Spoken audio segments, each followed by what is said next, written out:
Are albums a thing again? I feel like somewhere around the onset of the streaming era, people stopped caring about albums. Maybe we came back around, I don't know. The thing about an album is that it's arbitrary in our modern day of music streaming. With physical media, your vinyl records, your cassette tapes, your CD-ROMs, albums were constrained in terms of both size and coherence.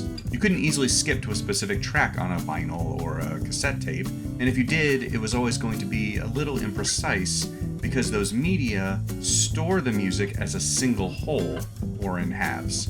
CDs introduced individual tracks, and of course you had radio this whole time dropping atomized singles, but the album was still an individual object whose artist could expect a listener to consume it all at once or at least in sequence. Anyway, I'm no music historian. I just want to talk about a short track on Muse's 2004 album, Absolution. For context, track 6 is Falling Away With You, a somewhat mid-tempo track that slowly escalates in volume and bombast. And then track 8 is Hysteria, which kicks off with an extremely good heavy rock bass riff and never lets up on the intensity from there. In between those is a track titled Interlude. It's 37 seconds long. It features only a single guitar track. That guitar is ethereal and portentous, with a similar tonality, whatever the word is, for the guitar in Falling Away With You, but sounding more like it's slipping away into the void. The instant it fades, Hysteria drop kicks into the mix with that heavy, charging, overdriven bass riff. The effect of this track is distinct from the hip-hop and rap album's tendency to include skits in between songs. You know, the tracks where the artists or their friends do their best comedy bits, or the rappers and their friends pretend to have sex into a microphone. It's also distinct, although a little less so, from the introductory track on an album, which I've noticed on albums as recently as Billie Eilish's declaration that taking out my Invisalign and this is the album. On When We All Fall Asleep, Where Do We Go?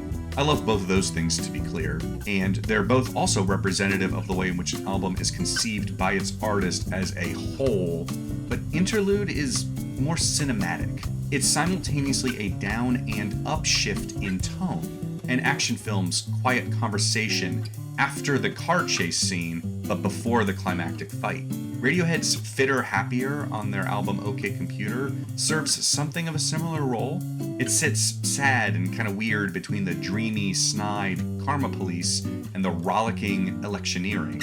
But Fitter Happier at least qualifies as a whole song. Interlude, by contrast, is exactly what its title suggests.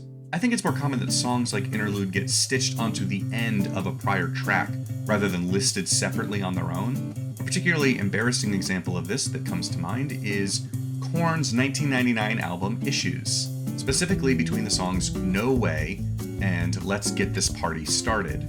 The former ends with about 20 seconds of white noise and fuzz that builds tension released by the latter's quiet, ominous guitar riff before the song really kicks into gear. These are the musical equivalents of gear shifting to take your car from a winding cliffside road into a downhill run. Okay, I'm gonna end this before I can come up with an even more embarrassing example of a musical act from my childhood.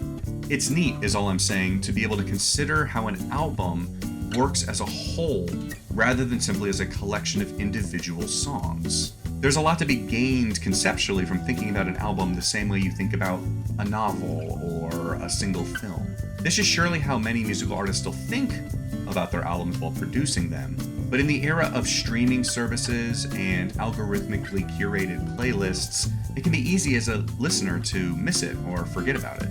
But even now, every break on an album, song, interlude, intro, or otherwise, has its purpose and its place. And a track like Interlude can make the mortar in between those bricks a little easier to see.